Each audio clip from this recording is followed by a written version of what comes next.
Hello everyone, this is Pooja Sharma from Pooja Sharma classes. उम्मीद करती हूँ आप सब अच्छे होंगे। तो आज हम डिस्कस करेंगे यूपी टेट 2018 का पेपर है।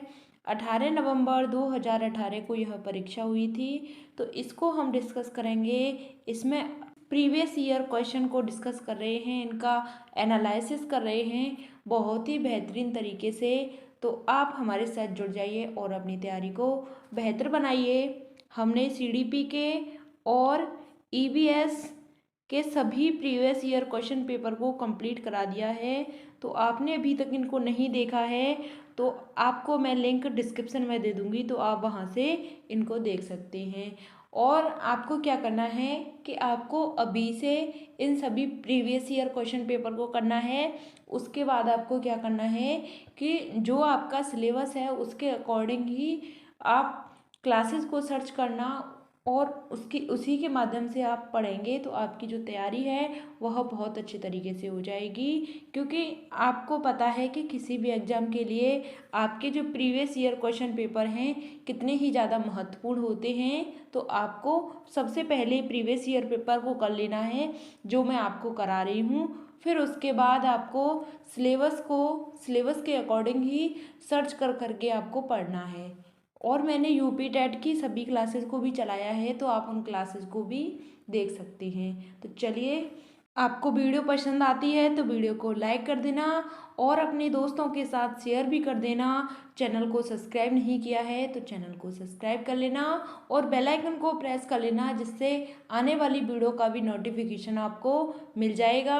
फ्री नोट्स के लिए आप टेलीग्राम चैनल से ज्वाइन हो जाएं। मैं लिंक आपको नीचे डिस्क्रिप्शन में दे दूंगी, तो आप वहां से ज्वाइन हो जाइए। तो क्वेश्चन नंबर आपका 1 आता है कि ड का उच्चारण स्थान है।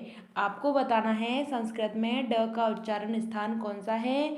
तो कंठ है, तालु है, नासिका है या मूर्धा है। जो ड है आपकी क्या हो जाती है, तो ड का उच्चारण स्थान आपका मूर्धा हो जाता है। ऑप्शन नंबर 4 इसका राइट आंसर हो जाता है। क्योंकि इसका जो सूत्र होता है, मूर्धा का जो सूत्र होता है क्या होता है, रिट रसानाम मूर्धा।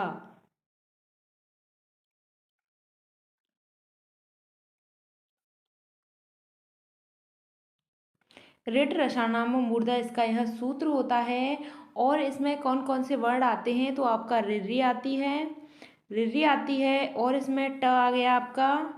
ट के साथ में यानी कि ट है तो ट वर्ग आ गया। ट के साथ में ट वर्ग में क्या आते हैं, ट, ठ, ड, ढ और अण।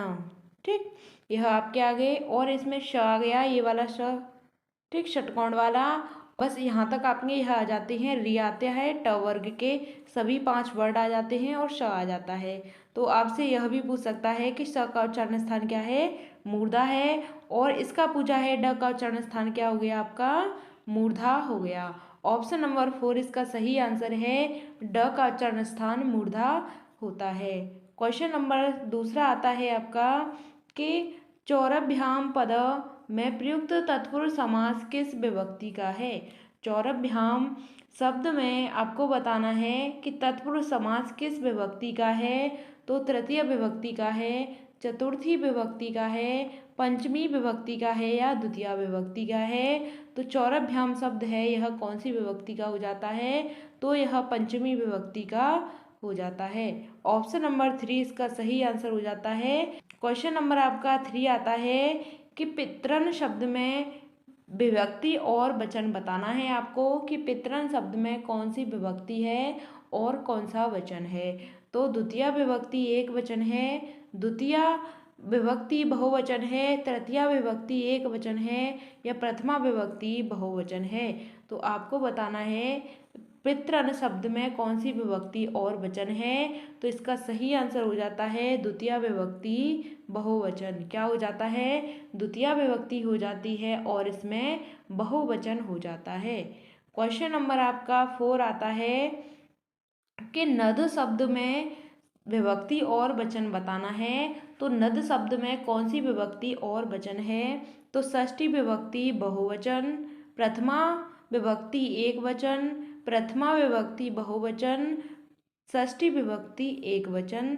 तो आपको बताना है जो नध शब्द है इसमें कौन सी विभक्ति और कौन सा वचन है। तो इसका सही आंसर हो जाता है प्रथमा विभक्ति और बहुवचन। प्रथमा विभक्ति और बहुवचन इसका सही आंसर हो जाता है ऑप्शन नंबर 3। क्वेश्चन नंबर आपका 5 आता है कि सष्णवती हिंदी संख्या का बोधक है। यानी कि जो संस्कृत में सष्णवती है इसे हम हिंदी में क्या कहते हैं। तो 66 कहते हैं, 96 कहते हैं, 67 कहते हैं या 36 कहते हैं। तो सष्णवती को हम क्या कहते हैं। तो इसको हम संस्कृत में क्या कहते हैं, 96 कहते हैं। ऑप्शन नंबर 2 इसका सही आंसर हो जाता है। इस सष्णवती को हम क्या कहते हैं, 96 कहते हैं। और आपको पता होना चाहिए जो आपकी 66 है इसको क्या कहते हैं, षट षष्ठी। क्या कहते हैं इसको, षट षष्ठी। ठीक, षट षष्ठी। और सड़सठ को क्या कहते हैं, सड़सठ को कहते हैं सप्त षष्ठी। सप्त षष्ठी सड़सठ को कहते हैं। और 36 को क्या कहते हैं, षट षट त्रिशत। षट त्रिशत 36 को कहते हैं। और सष्णवती 96 को कहते हैं। यहाँ तक बात क्लियर। 66 को कहते हैं षट षष्ठी, सड़सठ को कहते हैं सप्तषष्ठी, 36 को कहते हैं षट त्रिशत। ठीक, क्वेश्चन नंबर आपका 6 आता है कि भवत क्रियापद में प्रयुक्त लकार पुरुष और वचन बताना है। तो भवत क्रियापद में प्रयुक्त जो लकार कौन सा है, पुरुष कौन सा है और इसमें वचन कौन सा है। तो लट लकार प्रथम एक वचन है, लोट लकार प्रथम एक वचन है, या लोट लकार प्रथम बहुवचन है, या लोट लकार मध्यम बहुवचन है। तो आपसे पूछा है कि भवत क्रियापद में कौन सा लकार है, पुरुष है और वचन है। तो इसका सही आंसर हो जाता है लोट लकार मध्यम पुरुष बहुवचन। क्या हो जाता है, लोट लकार मध्यम पुरुष बहुवचन हो जाता है भवत क्रियापद में। क्वेश्चन नंबर आपका 7 आता है कि सर्वनाम शब्द नहीं है। सर्वनाम शब्द नहीं है। तो यूयम, तौ, अपि, तस्मै। तो कौन सा शब्द है इसमें सर्वनाम नहीं है। तो इसका सही आंसर हो जाता है ऑप्शन नंबर 3 अपि है आपका। यह क्या हो जाता है, एक सर्वनाम शब्द नहीं है। अपि का मतलब होता है भी, और यह कैसा शब्द है, तो यह अव्यय शब्द है। कैसा शब्द है, यह अव्यय शब्द है। सर्वनाम शब्द की बात करते हैं तो यूयम, तौ और तस्मै यह आपके क्या हो जाते हैं, सर्वनाम शब्द हो जाते हैं। यहाँ तक बात क्लियर। चलिए क्वेश्चन नंबर आपका नेक्स्ट आता है, स्वस्ति पद के योग में प्रयोग की जाने वाली विभक्ति है। स्वस्ति शब्द के प्रयोग में योग में प्रयोग की जाने वाली कौन सी विभक्ति है। तो चतुर्थी विभक्ति, द्वितीया विभक्ति, पंचमी विभक्ति या षष्ठी विभक्ति। आपको बताना है कि स्वस्ति पद के योग में प्रयोग की जाने वाली कौन सी विभक्ति हो जाती है। तो इसमें हो जाती है चतुर्थी विभक्ति। चतुर्थी विभक्ति हो जाती है इसके योग में। यहाँ तक बात क्लियर। क्वेश्चन नंबर आपका 9 आ जाता है कि कादम्बरी ग्रंथ के रचनाकार हैं। कादम्बरी ग्रंथ के रचनाकार कौन हैं। तो भवभूति हैं, बाणभट्ट हैं, भास हैं या श्रीहर्ष हैं। जो कादम्बरी ग्रंथ है उसकी रचनाकार कौन हैं। तो इसके रचनाकार हैं बाणभट्ट। कौन हैं, बाणभट्ट हैं, वह कादम्बरी के रचनाकार हैं। यहाँ तक बात क्लियर।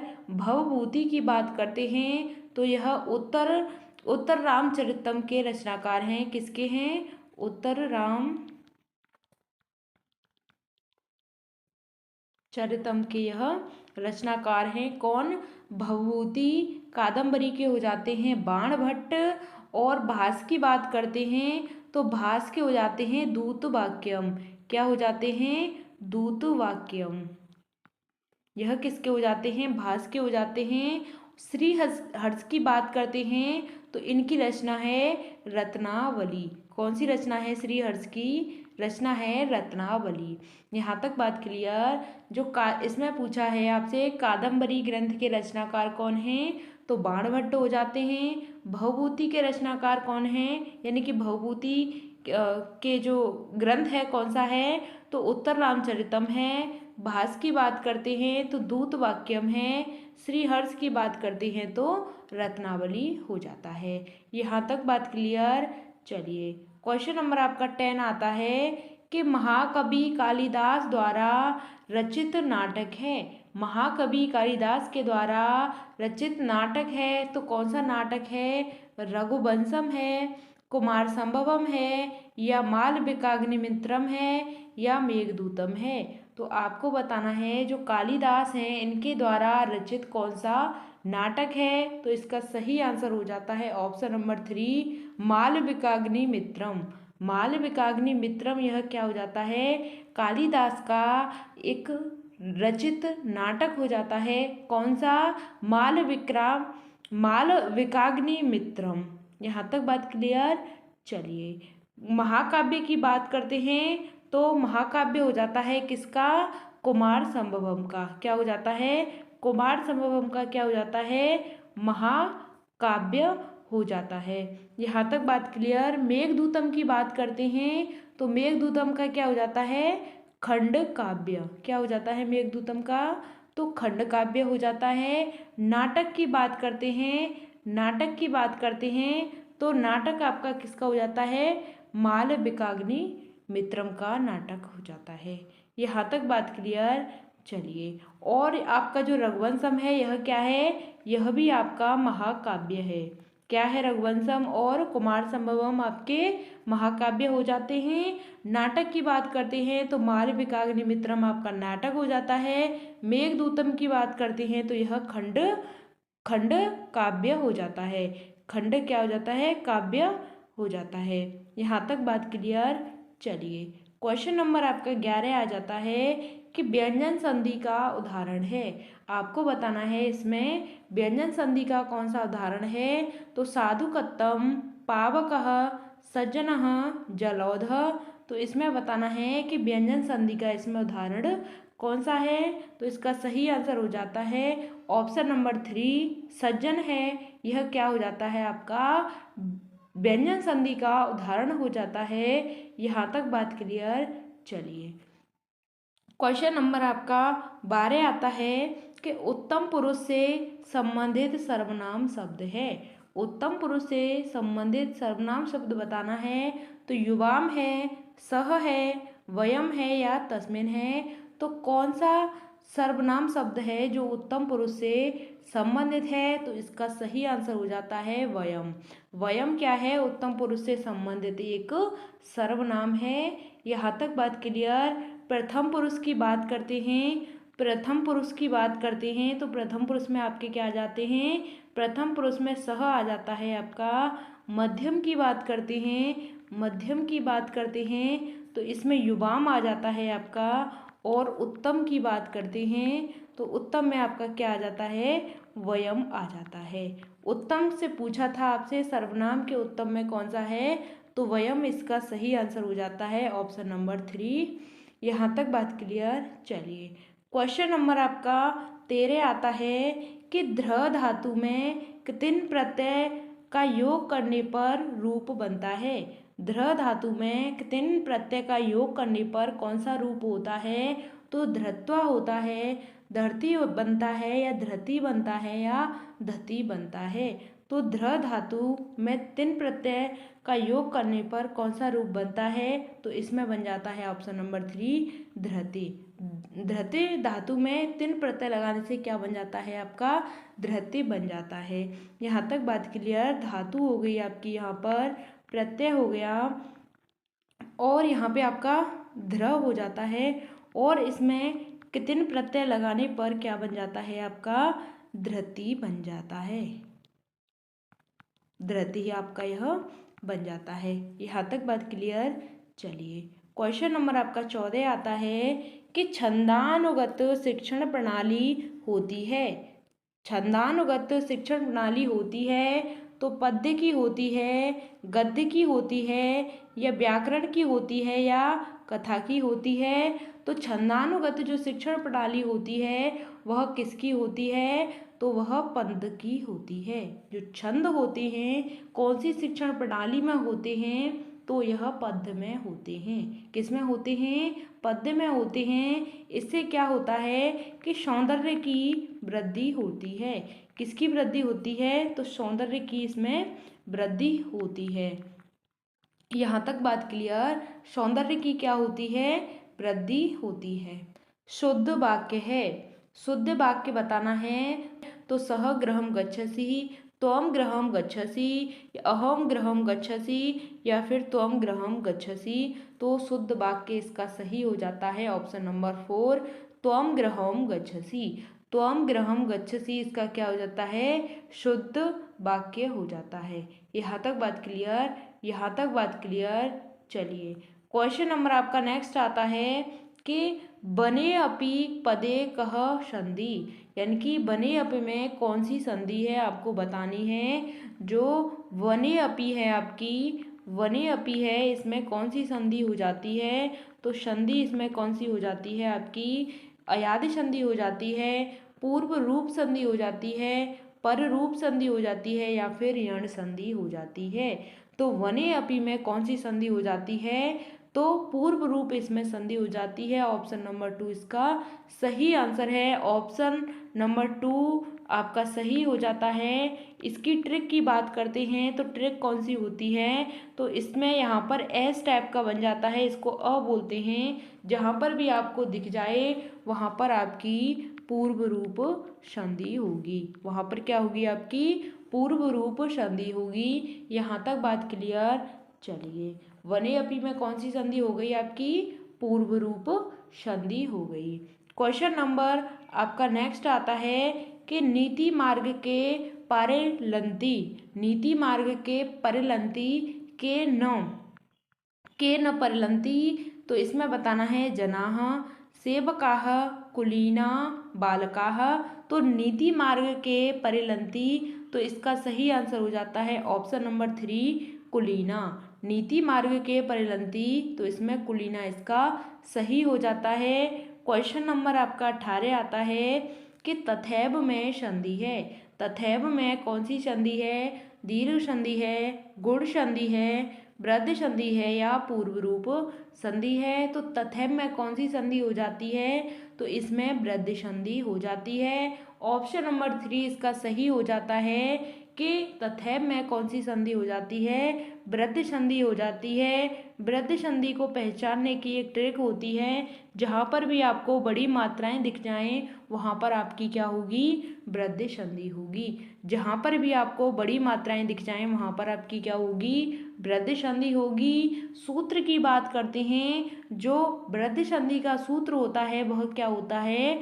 वृद्धि रेचि। क्या होता है? वृद्धि रेचि इसका सूत्र हो जाता है। यहाँ तक बात क्लियर? इसका ऑप्शन नंबर 3 सही आंसर हो जाता है वृद्धि संधि। यहाँ तक बात क्लियर? जैसे बात करते हैं आपको दूसरा एग्जाम्पल दे दिया जाए, तो दूसरे एग्जाम्पल में आपको दे दिया जाए जलौध। जलौध, जलौध में कौन सी संधि होगी? तो इसमें 2 मात्राएं आ रही हैं आपकी, तो इसमें वृद्धि संधि होगी। क्वेश्चन नंबर आपका 19 आता है कि संस्कृत में अयोगवाह वर्ण की संज्ञा है। तो संख्या है, इसमें बताना है कि जो अयोगवाह वर्ण होते हैं संस्कृत में कितने वर्ण होते हैं अयोगवाह? तो 5 होते हैं, 4 होते हैं, 6 होते हैं, या 3 अयोगवाह वर्ण होते हैं। तो अयोगवाह वर्णों की जो संख्या होती है इनकी संख्या 4 होती है। ऑप्शन नंबर 2 इसका सही आंसर हो जाता है कि जो अयोगवाह वर्ण होते हैं वह कितने होते हैं? 4 होते हैं। यहाँ तक बात क्लियर? चलिए क्वेश्चन नंबर आपका नेक्स्ट आता है कि अनुरूपम में समास है। अनुरूपम में कौन सा समास है?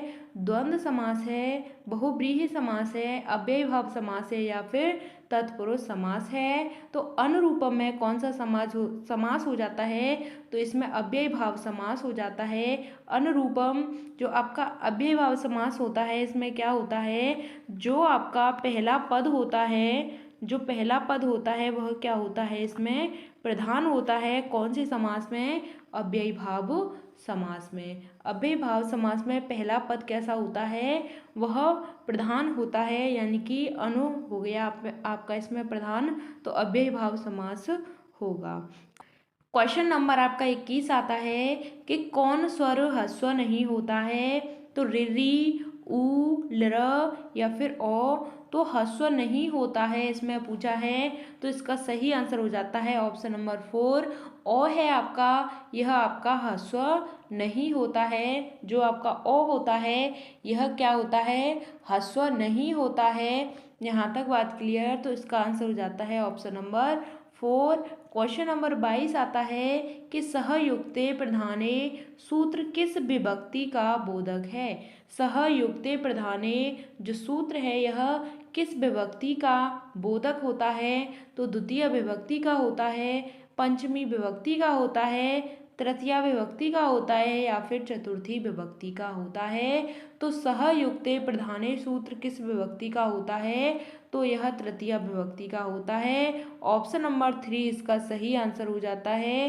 क्वेश्चन नंबर आपका 23 आता है कि बाल का वपि शब्द में संधि विच्छेद है।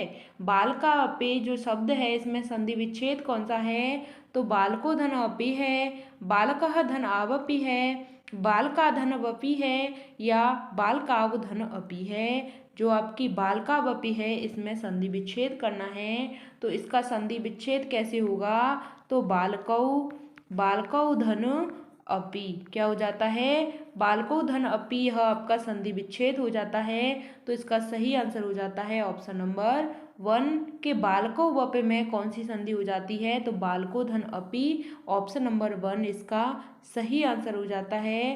क्वेश्चन नंबर आपका 24 आता है कि बगुले को संस्कृत में कहते हैं। जो बगुला होता है इसको संस्कृत में क्या कहते हैं, चटक कहते हैं, बकह कहते हैं, कपोत कहते हैं या फिर काक कहते हैं। जो आपका बगुला होता है इसको संस्कृत में बकह कहते हैं। ऑप्शन नंबर 2 इसका सही आंसर हो जाता है। तो इसको क्या कहते हैं, इसको बकह कहते हैं। यहाँ तक बात क्लियर। चटक की बात करते हैं तो इसको क्या कहते हैं, इसको चिड़िया कहते हैं। चटक को क्या कहते हैं, चिड़िया कहते हैं। बकह को क्या कहते हैं, बगुला कहते हैं। और कपोत की बात करते हैं तो इसको क्या कहते हैं, कबूतर कहते हैं। कपोत को कबूतर कहते हैं और काक को क्या कहते हैं, काक को कौवा कहते हैं। यहाँ तक बात क्लियर। यह आपके सभी संस्कृत के हैं और यही आपकी क्या हो जाती है, इसका हिंदी में रूपांतरण हो जाता है कि चटक को चिड़िया कहते हैं, बकह को बगुला कहते हैं, कपोत को कबूतर कहते हैं, काक को कौवा कहते हैं। क्वेश्चन नंबर आपका नेक्स्ट आता है कि हरे कृदयंती में हरे में कौन सा कारक है। हरे कृदयंती में हरे में कौन सा कारक है, तो करण है, अपादान है, संप्रदान है या फिर कर्ता है। क्वेश्चन नंबर 25 का राइट आंसर हो जाता है कि हरे कृदयंती में हरे में कौन सा कारक हो जाता है, तो इसमें संप्रदान कारक हो जाता है।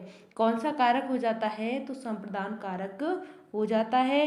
क्वेश्चन नंबर आपका 26 आता है कि आस्मद शब्द का षष्ठी बहुवचन रूप है। आस्मद शब्द का षष्ठी बहुवचन रूप बताना है, तो युष्माकम है, नह है, मम है या फिर तब है। तो जो अस्मद शब्द है आपका इसमें षष्ठी बहुवचन रूप बताना है, तो क्या हो जाता है, ऑप्शन नंबर 2 इसका सही आंसर हो जाता है। न आपका क्या हो जाता है, अस्मद में षष्ठी विभक्ति बहुवचन का रूप हो जाता है। क्वेश्चन नंबर आपका 27 आता है कि रमा शब्द का चतुर्थी बहुवचन एक वचन बताना है। जो आपका रमा शब्द है इसमें चतुर्थी एक वचन बताना है, तो कौन सा रूप हो जाता है, रमाए हो जाता है, रामया हो जाता है, रमाए हो जाता है या फिर रमय हो जाता है। तो रमा शब्द का चतुर्थी एक वचन का रूप बताना है, तो इसमें क्या हो जाता है, रमाए हो जाता है। क्या हो जाता है, रमाए हो जाता है। यानी कि चतुर्थी विभक्ति के एक वचन की बात करें तो क्या हो जाता है, रमाए, रमाए, रमाभ्याम, रमाए, रमाभ्याम, यह बहुवचन हो गया आपका, यानी द्विवचन हो गया। और जो आपका बहुवचन होता है वह क्या होता है, वह रमाभ्य। क्या हो जाता है, रमाभ्य हो जाता है। यहाँ तक बात क्लियर। इसका ऑप्शन नंबर 3 सही आंसर हो जाता है। क्वेश्चन नंबर आपका नेक्स्ट आता है कि पितृ शब्द का सप्तमी एक वचन रूप बताना है। जो आपका पितृ शब्द है इसका सप्तमी एक वचन रूप बताना है। तो पित्रे होता है, पितरे होता है, पिते होता है या पितृयाम होता है। तो आपको बताना है कि पितृ शब्द का सप्तमी एक वचन रूप कौन सा होता है। तो इसका सही आंसर हो जाता है ऑप्शन नंबर 2 पितरे। इसका सप्तमी विभक्ति एक वचन हो जाता है पितृ का। क्वेश्चन नंबर 29 आता है कि एक प्रत्याहार के अंतर्गत वर्ण आते हैं। एक प्रत्याहार के अंतर्गत कौन कौन से वर्ण आते हैं। तो ई, उ और री आता है, या अ, ई और उ आता है, या ई, उ, री और लर आता है, और ई, उ, री और क आता है। तो इसका सही आंसर हो जाता है एक प्रत्याहार के अंतर्गत कौन कौन से वर्ण आते हैं। तो ई, उ, री और लर एक प्रत्याहार के अंतर्गत आते हैं। प्रत्याहार हैं, मैंने आपको बहुत ही बेहतरीन ट्रिक के साथ बहुत ही बेहतरीन तरीके से मैंने कराया है। तो आपने अभी तक इनको नहीं देखा है, यानी कि जो मैंने संस्कृत की क्लासेस भी कराई हैं उनको नहीं देखा है, तो आप उन क्लासेस को देखिए और अपनी तैयारी को बेहतर बनाइए।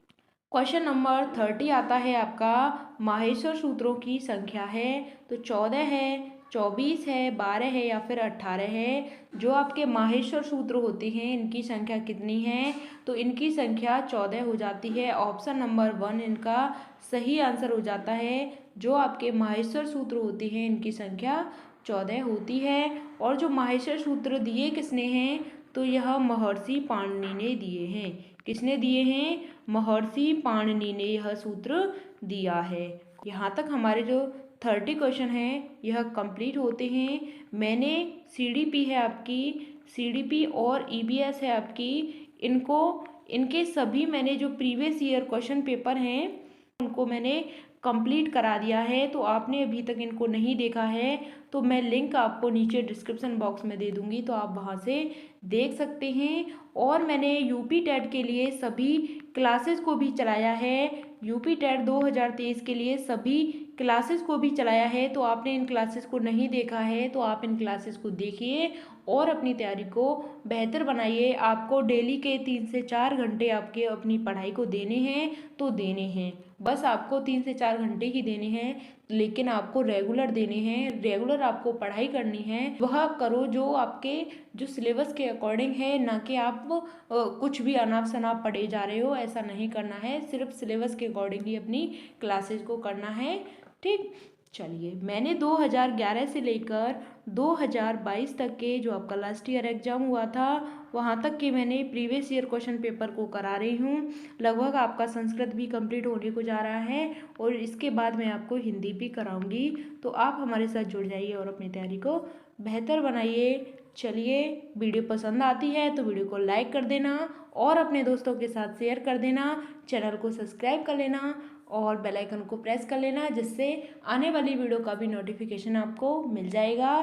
फ्री नोट्स के लिए आप टेलीग्राम चैनल से जुड़ जाइए, वहाँ पर आपको फ्री नोट्स मिल जाएंगे। ठीक, वहाँ पर आपको फ्री नोट्स मिल जाएंगे, तो आप इस चैनल को सब्सक्राइब कर लेना, पूजा शर्मा क्लासेस। तो चलिए मिलते हैं आपको आगे की नेक्स्ट वीडियो में। अगर आपका कोई भी क्वेश्चन होता है तो आप कमेंट के माध्यम से हमसे पूछ सकते हैं, हम आपका आंसर ज़रूर करेंगे। तो चलिए, थैंक्स फॉर वॉचिंग। जय हिंद, वंदे मातरम।